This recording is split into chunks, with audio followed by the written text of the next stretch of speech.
Get middays right. Johnny don't like.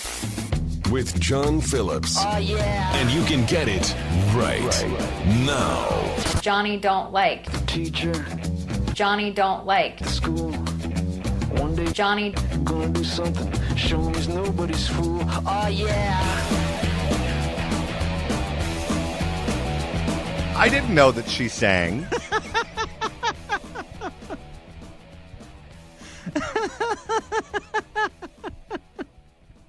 And we continue at 2:07 on the John Phillips Show, Talk Radio 790 KABC, broadcasting live from the Morongo Casino Resort and Spa Living Room Studios. Mr. Randy Wangs at the sports desk in Culver City. That, of course, was the voice of attorney Julie Hamill, who deposed Barbara Ferrer and Brett Morrow, which means we have sound of her saying this. Dr. Barbara Ferrer is a fake doctor. Christmas has come early for us. Johnny don't like.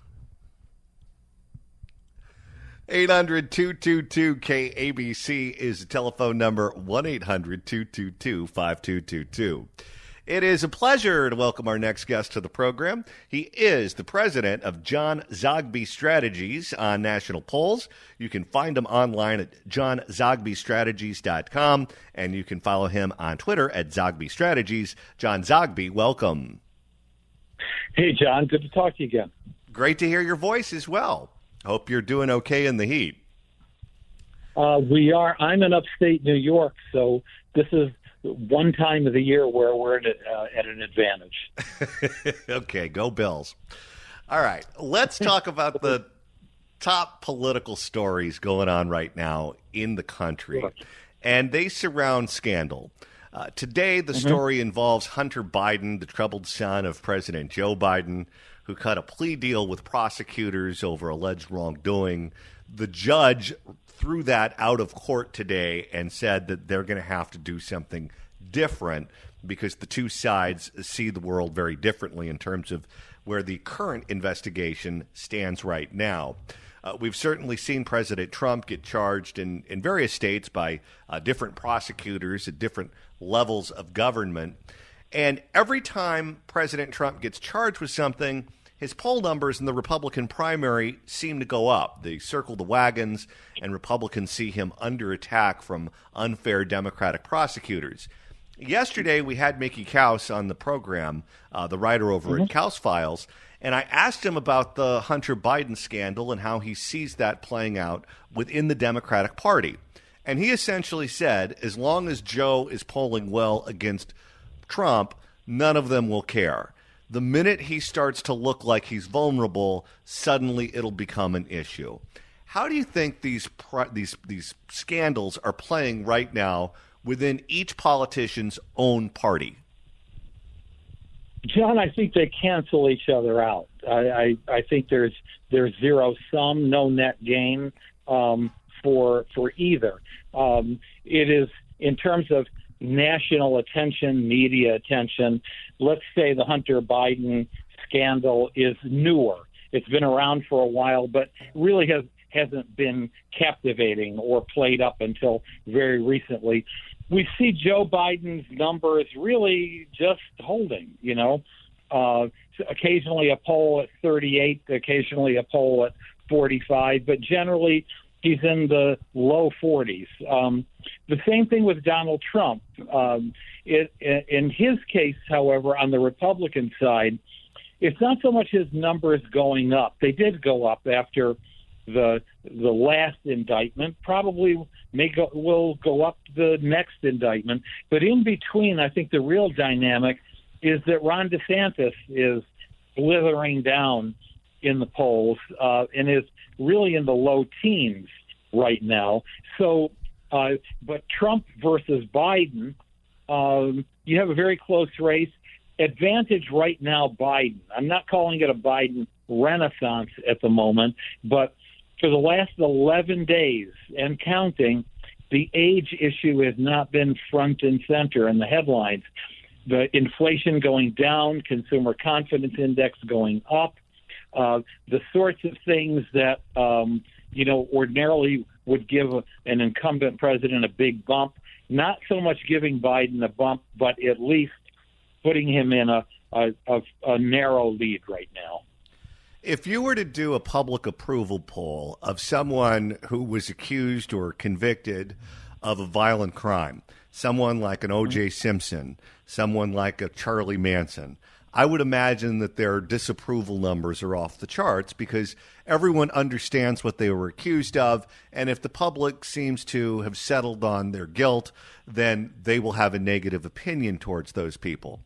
I would imagine that when it comes to crimes involving politicians that don't involve political violence, whether you're talking about process crimes, whether you're talking about financial crimes, whatever the case may be, it seems like the man on the street believes that Republican prosecutors will go after Democrats, Democratic prosecutors will go after Republicans. That's just part of the process. That's just what happens. So my opinion of you is going to be based on whether or not I like your politics or your personality, and the scandal won't have anything to do with it. Yeah, there's an element of truth to that, a strong element of truth. But there is also the factor that of hating the other side more than loving my side, or not necessarily approving of your party's candidate so much as being totally fearful, almost in an Armageddon way, of the other side. And so that's what I think among the things that bolsters Joe Biden, at least right now. And I think it's the sort of thing that continues to bolster Donald Trump, the sense that he's seen as the guy who can beat Joe Biden, even though he hasn't. But he is seen as the guy who can. Let's talk about Florida Governor Ron DeSantis, who is slipping in the polls right now. Every poll I have seen shows former President Trump in a commanding lead right now in the Republican primary. And part of the media strategy of Ron DeSantis has essentially been to only speak to friendly audiences. You see him on Fox, you see him on Fox Business, you see him on Newsmax and One America, and you hear him on talk radio. But his most recent appearance on CNN with Jake Tapper was, I believe, his first appearance on that network in a very long time. Political animals seem to me to be the ones that watch the cable news channels, they listen to talk radio, they read the newspapers very closely. But that's not the average person. The average person doesn't do all of that. The top-rated show on cable will have 3 million people on a good night. A lot of people take in their news casually. They get it different ways. I've long said to myself that he's really leaving money on the table, and he meaning Ron DeSantis, by not going on the Today Show, by not going on Good Morning America, by not going on CBS Sunday Morning or the Sunday public affairs shows, those sorts of places, because that's where regular people, a lot of regular people, get their info. Exactly, John. I mean, this is a guy who, several months ago, was polling in the high 20s and 30s and whatever it was competitive with Donald Trump. And, over time, what has happened is that these staged friendly audiences, these staged non-events, in fact, that he's had. He went his first trips to Iowa and New Hampshire. He avoided voters. He avoided local media. That's another factor in the equation. Appearing on local media, in New Hampshire and in Iowa, South Carolina. That's where a lot of people really get their news. He hasn't done that. The question is it too late right now? I mean, the fellow Ramaswamy, is polling 10, 12%, but he was at 2 not that long ago. DeSantis is at 12 and 13%, but he was at 38 and 36 at one time. I don't know how the governor turns it around, plus the fact he is a sitting governor, a controversial governor. He goes up and down depending on how his policies play out. Republicans love his policies, but Democrats hate them, and he's a lightning rod. And I'm not so sure that he can focus on a message that's appealing. One more thing, and I know that's a long answer, but wokeness is interesting as an issue, and I think it has some appeal. But where does he go beyond that? I don't see foreign policy coming from him just yet, at least credible foreign policy. I don't see economic policy coming from him yet either. Crime, I don't see that either. I just don't know where he finds his niche. How is going in for a hostile interview seen by voters in your primary? And I say that because Gavin Newsom recently did a sit-down with Fox News' Sean Hannity, where those two went at it for an hour. It aired on Fox News, but clips of that interview got played all over the place, not just on other newscasts, but on social media. It was talked about on the radio. It was talked about in podcasts. It was talked about all over the place. Gavin got a lot of play out of that. Now, there is an inherent risk that comes with doing a hostile interview. They can hit you with everything in the kitchen sink and call you every name in the book, and things can go off the rails. We've seen that happen before. If you were advising one of these campaigns, whether it be Trump or DeSantis or Biden, would you tell them to sprinkle in a hostile interview every now and then just to show that you have your mettle? Well, absolutely, if you need to grow. If you don't need to grow or there are other paths to growing, then you can possibly ignore them. President Biden has plenty of stage opportunities. Problem if we're talking about, let's do the contrast. Gavin Newsom is older. He's been a mayor. He's been a lieutenant governor. He's been a governor. He's been around. He is dexterous. He's good on his feet at these sorts of things. And going into the belly of the beast made all the sense in the world because he's good. He's good at it. And Sean Hannity's good at it. That was an enjoyable, session to watch. Ron DeSantis is young. 44 is young. He's been a three-term congressman, now a lightning rod governor, and he's not very good personality-wise out in the hustings. He's angry, that sort of thing. I don't think that plays well with Hoda Kotb, or nobody watches MSNBC anyway. But, maybe Gayle King. He can go on with Gayle King. Good Gayle King, yes. Yeah. Now, okay. That might make sense, but she'd eat his lunch, I'm afraid. I see him as a smart guy. I see him as a guy who probably understands the policy positions better than anyone else in that Republican primary. I don't think any of those individuals are going to get the best of him in terms of outsmarting him. Now, the likability factor may be a different story, but I think this guy has done his reading. Okay, yep, but it's not coming off. It's not coming across. He's coming across, I think, as a cultural warrior, period.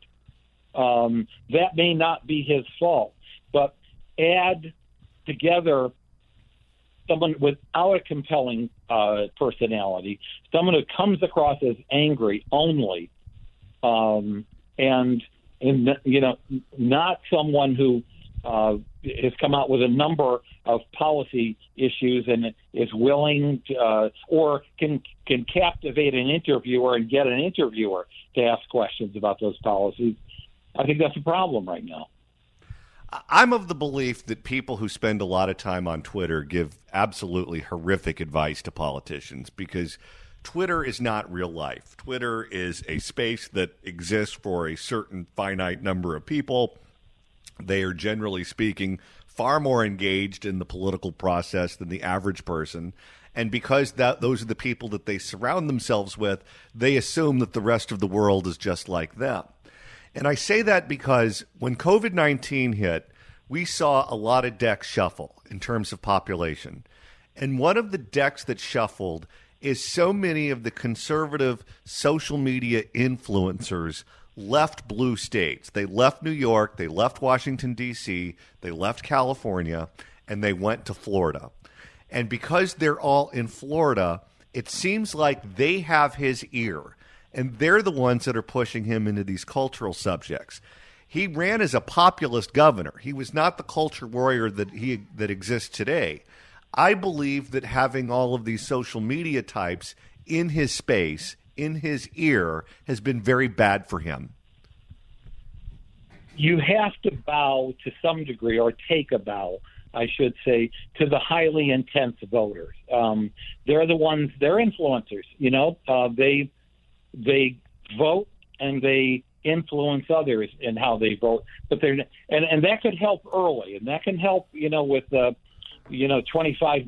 and $5 contributions and the like. But when it comes to actually appealing to voters, this is all going to be won among moderates and independents. And frankly, that also includes the Republican primaries as well. You win. Of course, there are a number of candidates in Iowa, but there's only so many ways that you can divide up the Christian conservative vote, the MAGA vote. It's the moderates that may show up, and it's the same thing in New Hampshire. And the problem in New Hampshire is if moderates don't like any of the candidates, they can declare to vote in the Democratic primary that day. So there are plenty of lost opportunities, and I think that's consistent with what you're saying. How about the regular voters who actually care about the economy and putting food on the table, and can't be bothered on a day-to-day level about discussions on who goes to what bathroom? Last question before you go. The Democrats altered their primary calendar. No longer are Iowa and New Hampshire voting first. The Democratic Party is of the belief that those states are too white, they're not diverse enough, and therefore they wanted to put other states ahead of them on the list. Have you seen any evidence at all that that change in the calendar will come back to haunt them in November? Is there any kind of anger going on right now in Iowa and New Hampshire for being put behind other states on the calendar? Yes, and it is palpable. I have polled New Hampshire several times, and it happens to be a top issue because in New Hampshire, it's not only breaking a tradition and hurting the economy is something they depended on, but it's state law. And what it does is it fuels those voters who live free or die, among Democrats as well, who don't want a federal or a national entity or a national political party dictating to a state.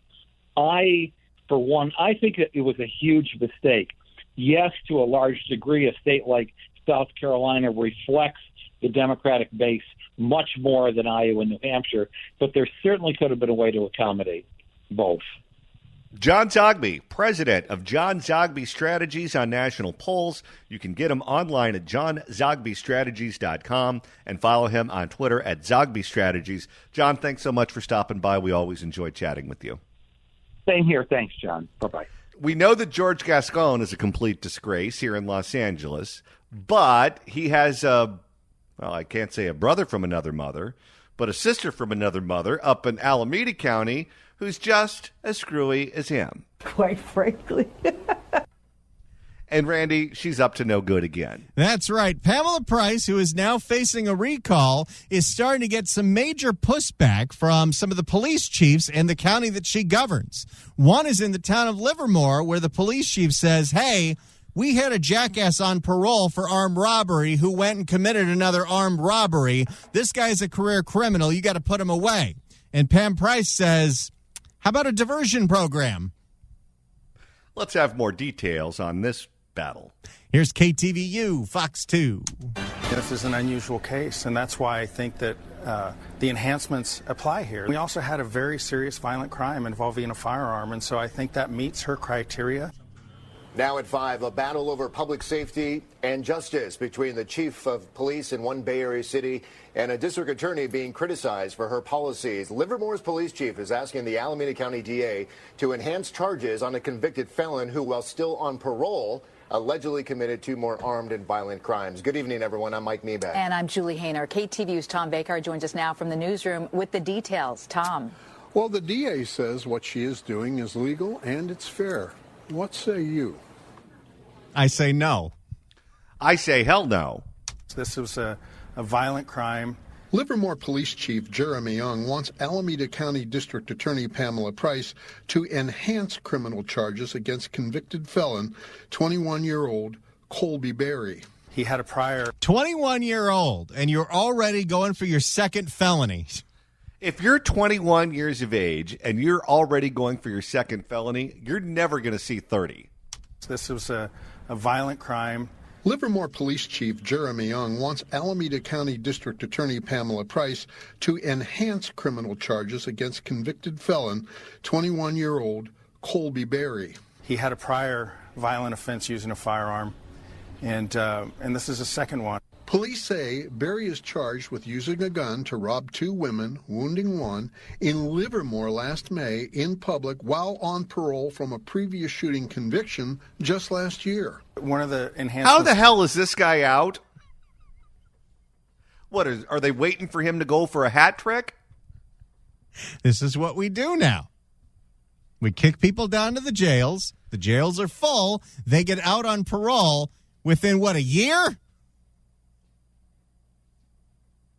In Livermore last May in public while on parole from a previous shooting conviction just last year. One of the enhancements Shooting convictions, and you get less than a year in prison.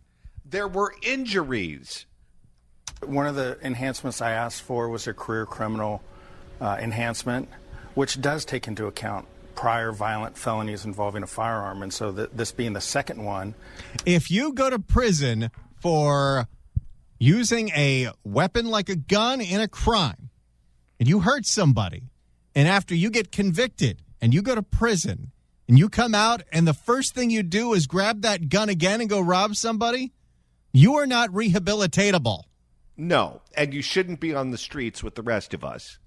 Prior violent felonies involving a firearm, and so this being the second one, there can be an enhancement added for that. Price has not and apparently will not enhance. I just really hope that she'll reconsider and take a look at the facts of the case. She's not going to reconsider. She's bat bleep crazy.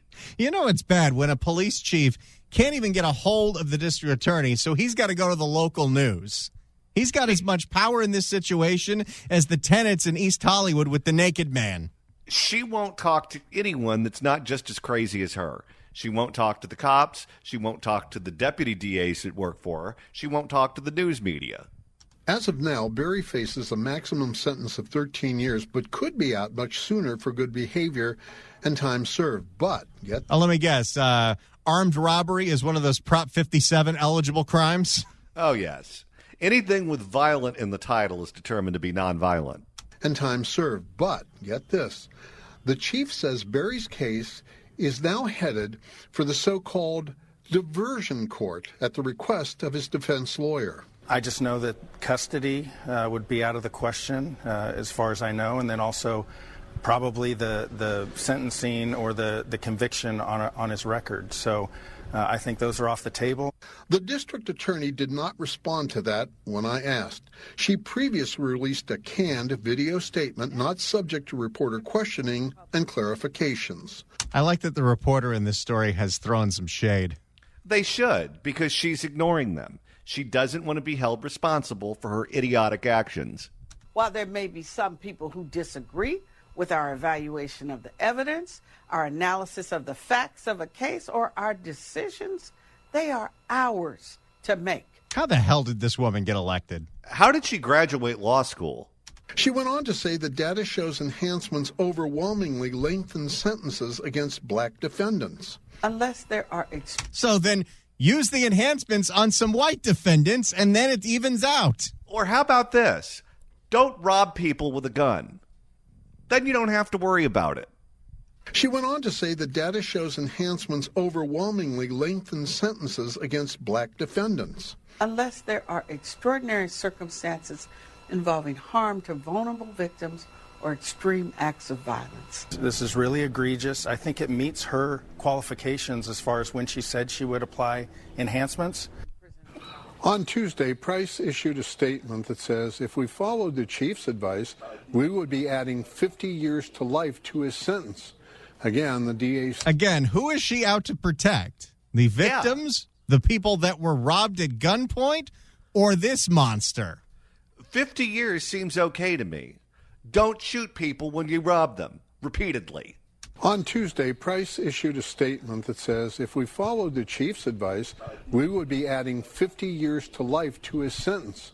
Again, the DA's statement made no comment on the diversion in court. Tom Bakar, KTVU, Fox 2 News. There you go. And this is why we can't have nice things.